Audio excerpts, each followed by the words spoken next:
Biar ku mengenalmu lebih dalam, lebih dekat. Bapa, ajarku mengerti tentang isi hatimu. Bapa, ajarku mengerti tentang isi hatimu.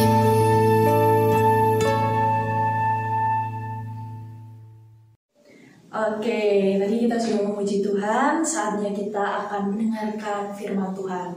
Kita siapkan hati kita bersama-sama, kita duduk tenang, siapkan telinga juga, telinganya dibuka untuk mendengarkan firman Tuhan. Nah, kita akan berdoa terlebih dahulu sebelum memasuki firman Tuhan.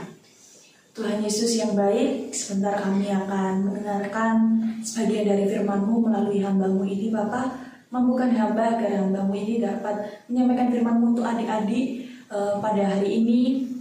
Dan semoga adik-adik ini dapat mengerti apa yang hamba sampaikan dan menjadikan firman-Mu ini sebagai pedoman mereka dalam aktivitas dan kehidupan mereka sehari-hari, Bapak. Di dalam Yesus Kristus kami telah berdoa dan mengucap syukur. Haleluya. Amin. Nah, firman Tuhan kita hari ini akan melanjutkan dari firman Tuhan yang kemarin disampaikan oleh Kak Amanda. Masih sama temanya mengenai Yusuf. Nah, tapi kalau hari ini mengenai saudara-saudara Yusuf yang datang ke Mesir. Dan bahan cerita kita pada hari ini diambil dari Kejadian 41 ayatnya yang ke-53 dan Kejadian 42 ayatnya yang ke-38. Nah, tapi jangan lupa kita juga punya ayat hafalan seperti biasa, yaitu ayat hafalan kita pada hari ini diambil dari Lukas 11 ayat 4a yang berbunyi, "Dan ampunilah kami akan dosa kami, sebab kami pun mengampuni setiap orang yang bersalah kepada kami." Amin. Nah, lanjutan cerita kali ini dari Yusuf yang mengartikan mimpi dari Raja Firaun, yaitu mengenai bencana kelaparan. Ternyata bencana kelaparan ini tidak hanya terjadi di Mesir, adik-adik, tetapi juga terjadi di sekitar Mesir. Salah satunya yaitu Kanaan. Dan kalau adik-adik tahu, tanah Kanaan ini adalah tanah di mana Yakub tinggal. Ayo adik-adik masih ingat nggak Yakub itu siapa? Nah, Yakub itu adalah ayah dari Yusuf, di mana artinya di tanah Kanaan ini terdapat Yakub, ayah Yusuf dan saudara-saudara Yusuf. Nah, di tanah Kanaan ini kelaparan terjadi karena curah hujan. Sedangkan di Mesir atau di tempat Yusuf tinggal, kelaparan ini terjadi karena banjir tahunan dari Sungai Nil. Di mana dari banjir tahunan ini sangat dibutuhkan untuk kesuburan tanah, adik-adik. Nah, kalau pada zaman sekarang gitu ya, bencana kelaparan atau bencana alam gitu, mungkin orang-orang mencari apa penyebabnya, kenapa gitu ya, atau bagaimana cara mengatasinya. Tetapi adik-adik, kalau di dalam Alkitab atau firman Tuhan ini, bencana alam ini terjadi sebenarnya ada maksud sendiri dari Tuhan gitu. Apa maksud Tuhan itu kita juga tidak tahu. Yang pasti untuk kebaikan manusia dan untuk menegur manusia. Nah, pada masa kelaparan ini dimulai, adik-adik, Yusuf sebenarnya sudah menjadi wali negeri. Seperti yang diceritakan Kak Amanda kemarin, bahwa Yusuf telah menjadi wali negeri gitu ya. Dan pada saat menjadi wali negeri inilah menjadi momen di mana Yusuf bertemu dengan kakak-kakaknya. Di mana salah satu dari mimpi Yusuf mengenai kakaknya yang tunduk menghormatinya digenapi oleh Tuhan. Nah, puji Tuhan ya, Tuhan Yesus telah bekerja di dalam hati Yusuf, sehingga Yusuf menjadi manusia yang rendah hati dan mau memaafkan saudara-saudaranya. Nah, bahkan Yusuf tidak ada niat untuk membalas dendam dari saudara-saudaranya sedikit pun, adik-adik. Kira-kira apakah saudaranya sudah berubah? Sudah adik-adik. Bagaimana cara Yusuf mengetahuinya? Yusuf mengetahuinya dari mendengar pembicaraan saudara-saudaranya. Dan dia sadar bahwa saudara-saudaranya juga mengakui kesalahannya ataupun tobat telah mengakui kesalahannya yang dahulu gitu ya. Nah, begitu indahnya Tuhan mempersiapkan pertemuan Yusuf dan saudara-saudaranya. Hal inilah yang akan kita pelajari pada hari ini ya adik-adik, pada minggu ini. Nah, kisah ini sebenarnya bermula pada saat itu terjadi masa kemarau, di mana Yakub, maksud kakak ya, di mana Yakub dan anak-anaknya pada saat bangun pagi dikejutkan karena pemandangannya, di mana yang dulu pemandangannya hijau, tiba-tiba itu pemandangannya kering semua, tidak enak dipandang gitu ya. Tidak ada daun hijau yang segar yang tumbuh di pohon, lalu rumput menjadi kering, bahkan sungai-sungai pun kering.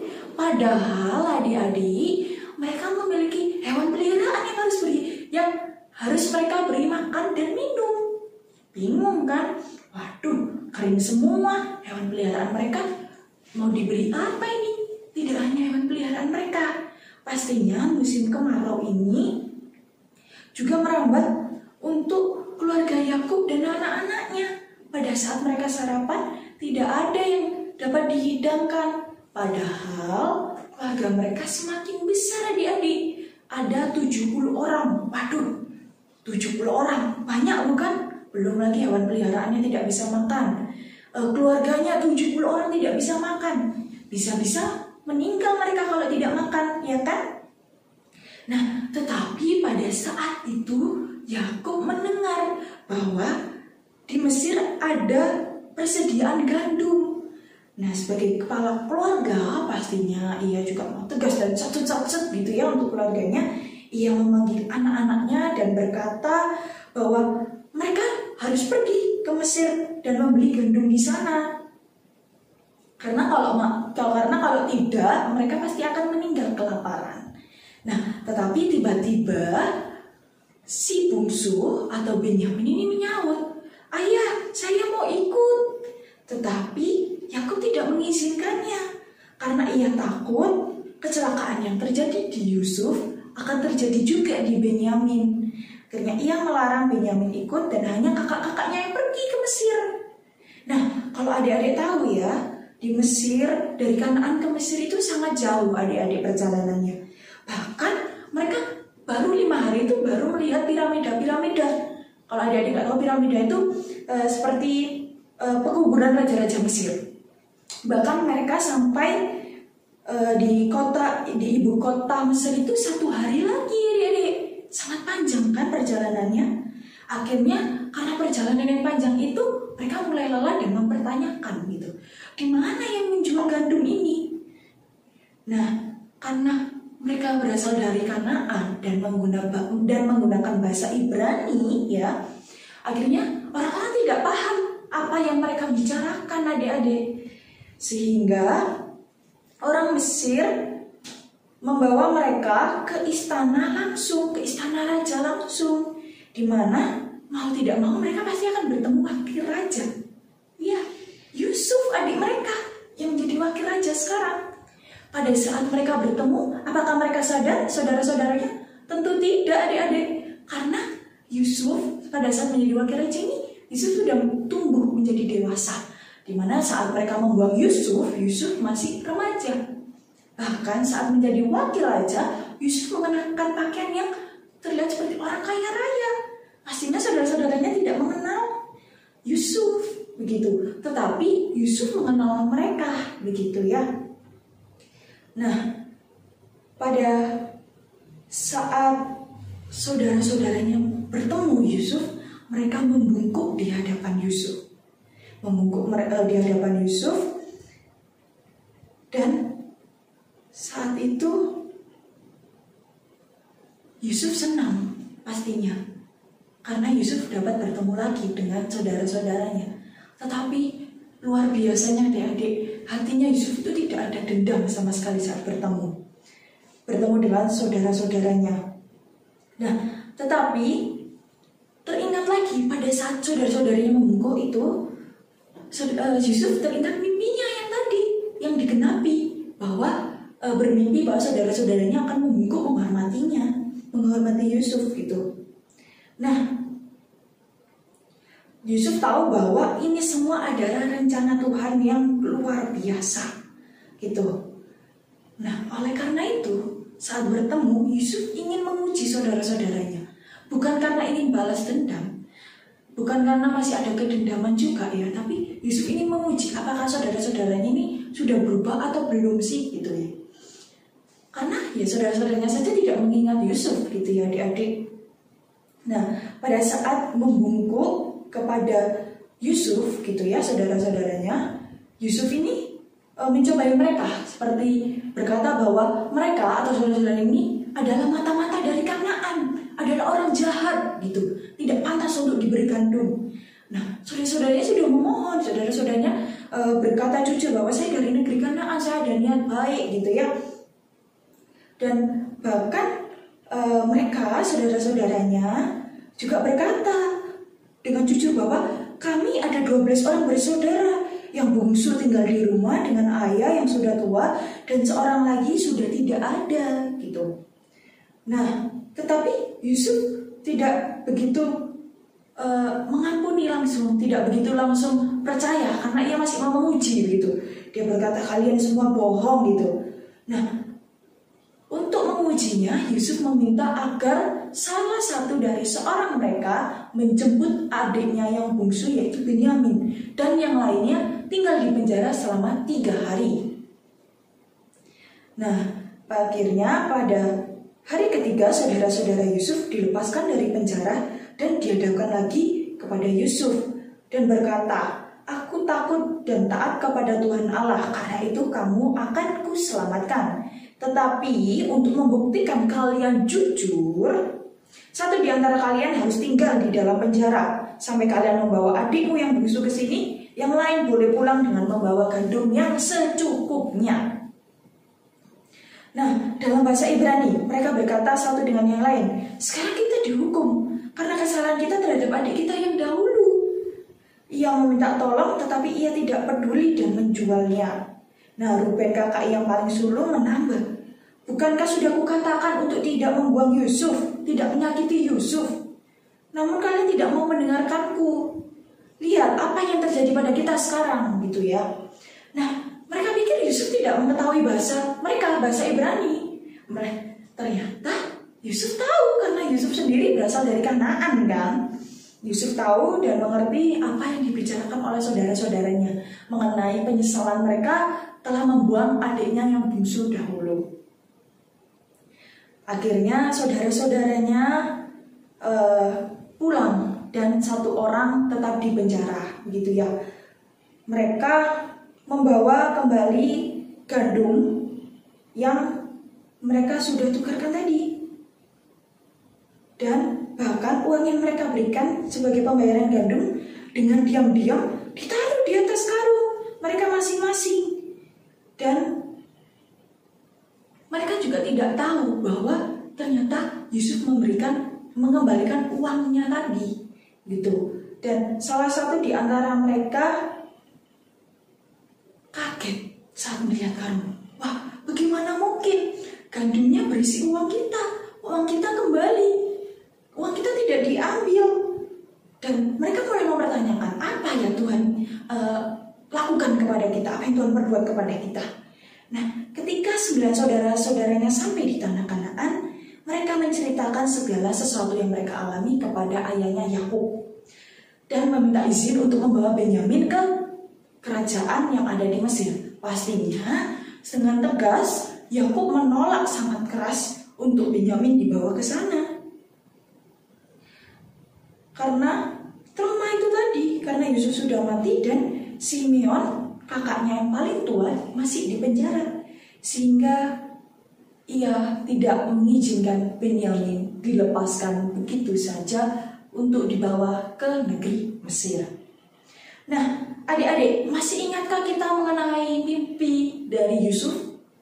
Ya, kita tahu bahwa mimpi yang dialami oleh Yusuf pastinya berasal dari Tuhan dan atas seizin Tuhan.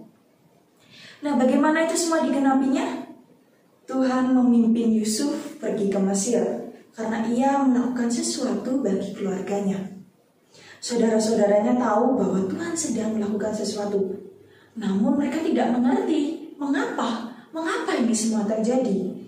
Oleh karena mereka saling bertanya apa yang telah Tuhan perbuat kepada mereka, akhirnya Tuhan mulai menggenapi mimpi-mimpi Yusuf dan memberi sedikit jawaban kepada saudara-saudara Yusuf gitu. Nah, mengapa sih Yusuf begitu tegas kepada mereka? Apakah Yusuf ingin membalas perbuatan mereka? Tentu tidak ya adik-adik. Tadi kakak tekankan bahwa Yusuf hanya ingin menguji apakah saudara-saudaranya ini sudah benar-benar tobat dan mengakui salahnya. Nah, adik-adik tetap setia ya di dalam Tuhan. Adik-adik juga menjadi pribadi yang semakin hari semakin baik. Di minggu yang baru ini adik-adik mulai belajar ya, bersama-sama kita mulai belajar bersama untuk bisa mengampuni sesama. Kita mulai dari hal kecil aja, mengampuni saudara kita. Kalau misalnya saudara kita tidak sengaja menyubit kita, kita belajar untuk mengampuni mereka. Kita menegur dengan baik begitu ya. Selama 1 minggu ini kita belajar untuk mengampuni ya. Semoga adik-adik bisa ya, kita bisa sebagai anak Tuhan, kita bisa untuk mengampuni. Oke. Nah, kita kembali berdoa bersama-sama. Bapa di dalam kerajaan surga, terima kasih Tuhan untuk firman-Mu yang mengingatkan kami, untuk menjadikan kami menjadi pribadi yang mau mengampuni sesama kami. Kiranya Tuhan mampukan kami untuk kami dapat melakukan firman-Mu ini Tuhan. Kami tidak bisa berjalan sendiri, tetapi kami yakin dan percaya Tuhan, Engkau menuntun kami untuk menjadi pribadi yang lebih baik, bahkan menjadi pribadi yang mau dan mudah mengampuni sesama kami Tuhan. Jadikan ayat ini menjadi peneguhan dalam kehidupan kami Tuhan, dan mampukan kami juga untuk melakukannya dalam kehidupan kami sehari-hari. Di dalam Yesus Kristus kami telah berdoa dan mengucap syukur. Haleluya. Amin.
Berdoa berkat sebelum mengakhiri ibadah kita pada hari ini.